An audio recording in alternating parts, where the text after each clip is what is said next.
They said I was embarrassing them by showing up with cheap clothes. I said, "No worries, I'll change." Then I bought the restaurant we were in and fired their favorite waiter. You ever walk into a room and know immediately that you don't belong, not because of who you are, but because of how they want you to feel? That was me, standing at the entrance of Ember and Ash, this pretentious little rooftop restaurant where every candle flicker costs $20 and everyone pretends they're too bored to care.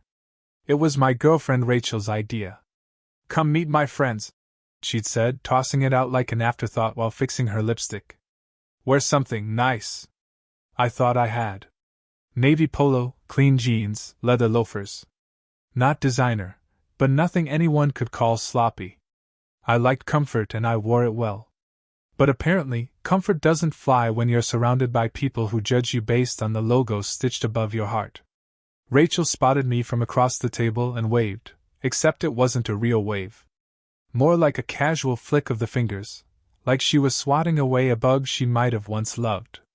As I walked over, I noticed her friends slowly turning. 4 of them, 2 guys in slick suits, 1 woman with cheekbones so sharp they looked like weapons, and another who wore her sunglasses inside. And then there was Rachel, laughing before I even sat down. "Oh my God!" she said. "You actually wore that?" The words weren't even cruel, they were amused. And somehow, that was worse. "Sorry," I said, pulling out a chair. "Didn't realize it was a gala." One of the guys, I think his name was Trevor, smirked and muttered, "Looks like he got lost on the way to a Goodwill drop-off." Everyone laughed. Even the waiter, who had just arrived to take drink orders, chuckled under his breath as he glanced at me. Rachel leaned in. "You're embarrassing us," she whispered, just loud enough for the table to hear. "Can't you just try a little harder?" I looked at her. Really looked. The way she leaned closer to Trevor than to me. The way she bit her lip trying not to smile at their cruelty. The way her hand, once mine, rested comfortably on the table, as if she was exactly where she belonged. And in that moment, I understood something. Not that I was out of place, but that I'd outgrown it. I smiled. "No worries," I said calmly, pushing my chair back. "I'll change." And I meant it. But not in the way they thought. I stepped out into the night air, cool and quiet, a strange contrast to the laughter still ringing from that rooftop table.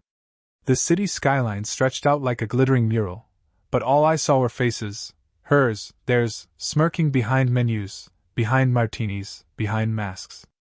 I pulled out my phone and dialed 1 number. 1 ring, 2. "Elliot," said a crisp voice on the other end. "James," I replied. "I need you to pull the trigger on Ember and Ash. I'm taking ownership, tonight." There was a pause, then a faint chuckle. "I thought you said that one wasn't worth the hassle." "It is now," I said. And that was it. Most people don't know this about me. I like it that way. They think I'm quiet because I'm shy. I'm not. I'm quiet because I like watching people tell me who they are before I tell them who I am. That table, Rachel, her friends, the smug waiter, they thought I was a man with no polish. But what they didn't know was that I'd polished my life into something they couldn't even recognize. I built my first app in college. Sold it before graduation. Spent the next decade investing in infrastructure startups and private tech contracts. All under the radar. I own 3 holding companies, one of which has a 40% stake in the firm that owns Ember and Ash. The paperwork was already in motion. All it took was 1 phone call to finalize it. I didn't walk away angry. I walked away deliberate. I stopped by the valet and tipped the guy $100 to run an errand. Then I ducked into the black car that was already waiting, always waiting. "Home?" the driver asked. "No," I said. "Bloomingdale's. I need to change." 45 minutes. That's how long it took. 15 to select a tailored midnight blue suit, cashmere wool, single-breasted, nothing flashy but cut so sharp it looked like it could slice through ego. 10 more for the shoes, hand-stitched leather Oxfords, polished to a mirror. The rest? For the car ride back, where I sat quietly and thought about what came next. It wasn't revenge I was after. Not really. It was recognition. Not for what I wore, or what I owned, but for who I was, beneath all that. And for the record, I didn't want to humiliate Rachel or her friends. I just wanted them to see the mirror they tried to hand me, flipped right back at them.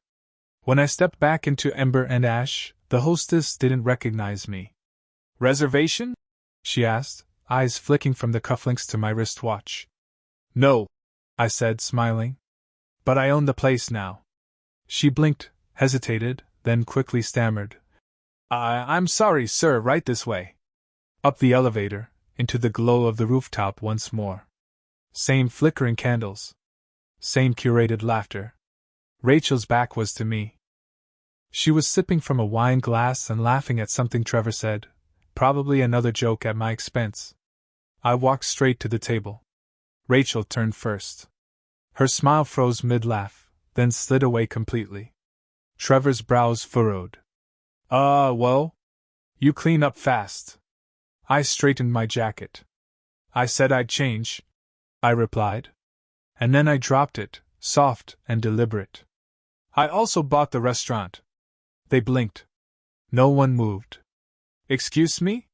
Rachel finally said, her voice thin. "I bought the restaurant," I repeated.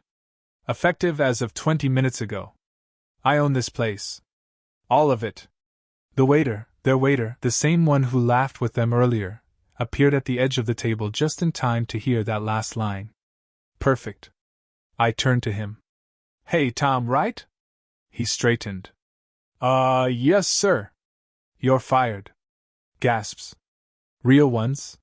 From the table, from nearby diners, even from the bar. "Sir?" he sputtered. "Why?" "For laughing at guests. For forgetting your job was service, not social climbing. I want you off the floor in 10. I didn't say it loud. I didn't need to. The silence did the rest. Then I turned back to the table. "Oh, and your dinner?" "Cancelled. Entire bill voided." Rachel blinked, confused. "So it's on the house?" "No," I said evenly. "It's off the house. No meal. No drinks. No table." Trevor laughed nervously. "You're joking, right?" I didn't even look at him. I looked straight at Rachel. "We're done." She blinked like someone slapped her. "What? This?" I said, gesturing to the table, to her, to the whole twisted performance. "This wasn't a relationship. This was convenience. For you. But love without respect? That's just loneliness in disguise." I leaned closer, calmly. "You asked me to change." "I did. But I won't change for someone who finds value in labels and none in loyalty." And then I turned and walked away, slow and steady, past the stunned tables, past the hostess who now couldn't meet my eyes. The view from the elevator was better on the way down. I didn't look back. That's important to understand. It wasn't a dramatic exit. I didn't storm off or slam any doors. I just left.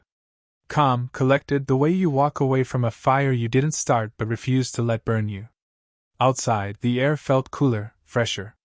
A quiet hum of traffic rolled down the avenue as I stepped into my car. My phone buzzed. First it was Rachel. "Can we talk?" she texted, then called. Twice. Then Trevor. "Bro, that was a power move, but can we keep the table?" Then the restaurant's general manager, who had no idea the ownership had changed until the contract hit his inbox. "Mr. Carter, just confirming, are you serious about the terminations?" "Every one of them," I replied.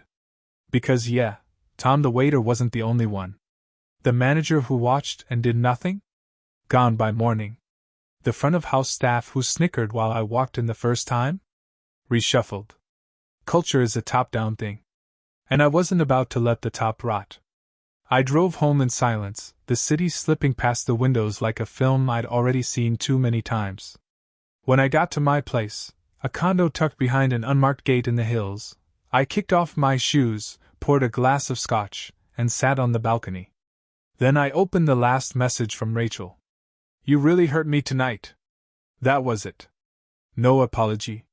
No reflection. Just a deflection wrapped in wounded pride. I stared at it for a moment.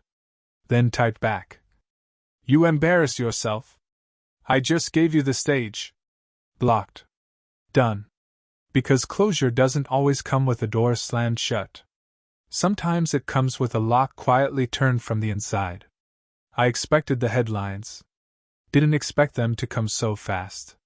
By 9 a.m., my assistant texted me a screenshot from one of those upscale dining blogs. Mysterious ownership change shakes up Ember and Ash after public termination. And under that, blurry photos someone had taken of me at the table, one in my original outfit, one after I came back in the suit. The internet, of course, did what it always does. Speculated. Fabricated. Turned it into a meme. From goodwill to God mode. One guy tweeted, "Imagine bullying the owner of the restaurant before he even tells you he's the owner." Couldn't be me. It went viral. I didn't care much for the attention, but I'd be lying if I said it didn't feel satisfying. People love a good twist. They especially love watching the arrogant get caught flat-footed. But the real satisfaction? That came from watching the chain reaction unfold. By mid-morning, Rachel's social media had gone private. Then it was deleted. I guess the comments got too loud. Screenshots of her laughing at me, her friends' smirks, even a brief video of the moment I said, "I bought the restaurant." All of it had made its rounds. Trevor, for all his bravado, posted some half-hearted quote about growth through humility on LinkedIn. Embarrassing. Meanwhile, I got a message from someone unexpected. The new head chef. She'd been working in the kitchen that night. Quiet. Focused. Said she overheard what happened and thanked me for making changes. Said the staff always felt like the place cared more about image than integrity. Funny how often that's true. We had coffee later that week. She told me about her vision for the menu. I listened. I told her I'd back her fully if she built it from scratch. That night reminded me, some people hide behind taste, others create it. I wanted creators on my team. 3 days later, I got a knock on my door. Not a call.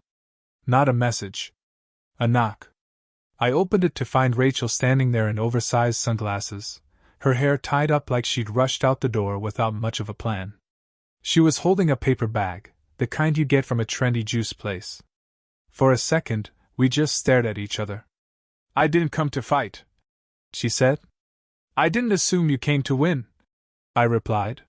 She exhaled and looked down. "I brought you a smoothie. Blue spirulina." "Ah. You remembered my least favorite flavor." She gave a small laugh, awkward, uncertain. The kind of laugh you give when you know the script has changed and you're trying to flip back to the earlier page. "I've had a rough couple days," she said, brushing a loose strand of hair behind her ear. "People have been tagging me in everything. Calling me things I don't deserve." I raised an eyebrow. "That's so?" I just wanted to explain. She paused, as if expecting me to invite her in. I didn't. She went on anyway. "That night, it got out of hand.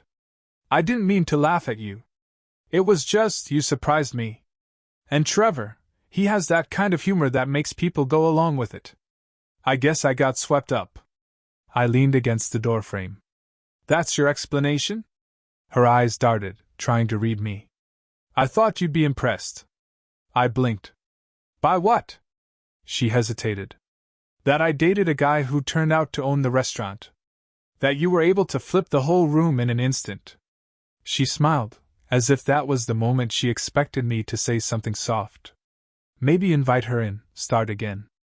But here's the thing, if someone only values you after others do, they never really valued you to begin with. "You weren't embarrassed because I looked out of place," I said. "You were embarrassed because I didn't match your image." Rachel's face fell just slightly. "I don't need a girlfriend who's proud of me after the fact," I said. "I need one who stands beside me in the before." She didn't say anything. Just nodded, slowly. Then she extended the smoothie a final time. I didn't take it. "Maybe try spirulina on someone who doesn't remember everything," I said gently. She walked away without another word. The smoothie sat on the stoop for an hour before a neighbor's kid took it. People talk a lot about loyalty when it's convenient. But real loyalty, The kind that sticks around when you have nothing to offer but yourself. That's rare. And that night at Ember and Ash?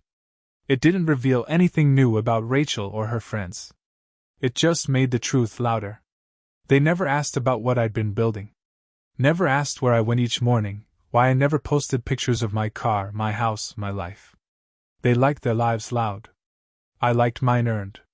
And quietly, over a decade, I'd built something solid. Not for show. For substance. It started with an idea in a college dorm, a stripped-down productivity app that took off during finals week. One acquisition later, I found myself at the table with VCs who wore watches more expensive than my tuition. But I kept my hoodie on. Not because I was stubborn. Because I didn't want to become one of them. From there, I reinvested everything. Startups. Real estate. A data analytics firm. Then came the shell companies, 5 of them. On paper, I looked like any other middle-income guy. Just another name with nothing remarkable to show. Just the way I liked it. Rachel once joked that I was a low-key mystery. Said it with a smile and a kiss, but I remember thinking, if you ever saw the full picture, would you still laugh? Turns out I got my answer. In a world where everyone's trying to be seen, I chose to be understood by a few. And that made all the difference. Because when people underestimate you, they tell you who they really are. And when you finally show them the truth, it's not to impress them. It's to remind yourself why they never deserved it in the first place. By the end of the week, the city was buzzing with gossip, the kind of buzz that hums in elevators, trickles through networking events, and gets passed like a whispered secret between wine glasses at gallery openings. People weren't just talking about what happened at Ember and Ash. They were asking who I was. No one had ever questioned it before. And now, everyone had a theory. Some thought I was old money. Others swore I was a rogue heir to a foreign estate. A few believed I was just a bored investor pulling a stunt for kicks. I didn't correct any of them. Let them guess. I'd already learned that the more invisible you are at first, the more powerful your presence becomes later. But what surprised me most wasn't the city. It was the calls from people I hadn't heard from in years. A guy I used to sit next to in Econ 101 messaged me. "Hey man, saw what you did at the restaurant. Insane. Always knew you were going places." An ex-boss who once told me I lacked leadership charisma sent a connection request on LinkedIn, followed by a message. "Let's grab lunch sometime. I'd love to hear your journey." Even my college roommate, the one who used to joke about me staying in on weekends to code instead of going out, texted, "Yo bro, still single? My cousin is like super into entrepreneurs." Funny how quickly people rebrand you when there's a scent of success in the air. But the best message? It came from Rachel's friend Jenna, the one who had been especially cruel that night. The same one who said, "He looks like he wandered in from a laundromat." She messaged me late. Past midnight. One of those "Hey" texts followed by a second bubble. "Just wanted to say I didn't mean any of that. You actually seem really impressive." I read it. Then left it on read. Not out of spite. Out of peace. Because once you realize someone only wants to know you after you've proven them wrong, it's not a win. It's a reminder that not every apology is worth responding to. And it wasn't just about Rachel or Jenna or Trevor. It was about every moment in my life where I'd let someone measure my worth by what I wore, where I lived, or how little I said. It was about all those years I kept my head down while louder people filled the room with empty noise. I wasn't loud now. But I was clear. Later that weekend, I visited Ember and Ash during off hours. The place looked different in daylight, less intimidating, more human. The new chef met me at the entrance. She smiled, holding a clipboard and a pencil behind one ear. "I've got some ideas for the space," she said. "Would you be open to something a little less curated?" "Like what?" "Real food. Real stories. Less performance. More presence." I nodded. "Let's make it honest." That night, we wrote down new menu ideas on napkins and drank black coffee over blueprints. It felt like the beginning of something worth building. Not to prove anyone wrong anymore. But just because it mattered. A week passed. then two. And the world moved on, because it always does. The viral buzz cooled, replaced by some influencer's meltdown over a cancelled sponsorship, or a celebrity's messy divorce. My story faded into the folds of digital memory, archived under tags like #powerplay and #restaurantrevenge. But the real story, the one that mattered, kept unfolding far from screens. In the background, I made quiet changes. Not just to Ember and Ash, but across every property I had a stake in.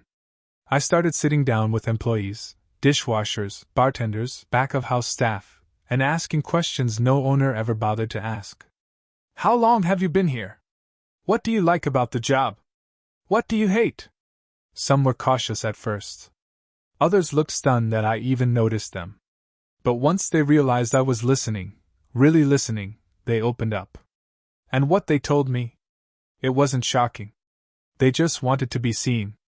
One waiter at a different restaurant said something that stuck with me. No one ever remembers our names. They just snap their fingers and say water. I give people 2 hours of my life every shift, and they don't even look up. That hit harder than I expected. Because that used to be me, in a way. Not the one snapping fingers, but the one not seen. It reminded me of nights in my early 20s when I'd sit in a coffee shop with holes in my shoes, trying to debug code while groups of well-dressed people laughed around me. I never hated them. I just hated how invisible I felt. Now, standing on the other side of that table, I realized I had a choice. I could be like them. Or I could make sure no one else ever felt the way I did. So I started small. At Ember and Ash, we scrapped the pretentious menu and replaced it with food that had soul, dishes inspired by the staff's families, cultures, and hometowns.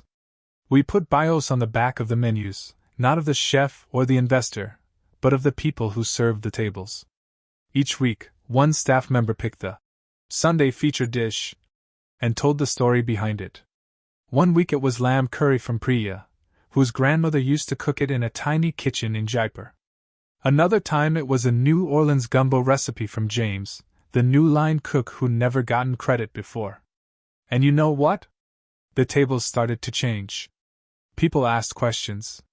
They stayed longer. They looked their servers in the eye. It wasn't about flipping the power dynamic. It was about leveling it. But not everyone liked the change. A couple of Rachel's old friends, yes, the same table, tried to return once. They walked in without a reservation, wearing the same smugness like it was designer cologne. The new hostess glanced at them, then smiled politely.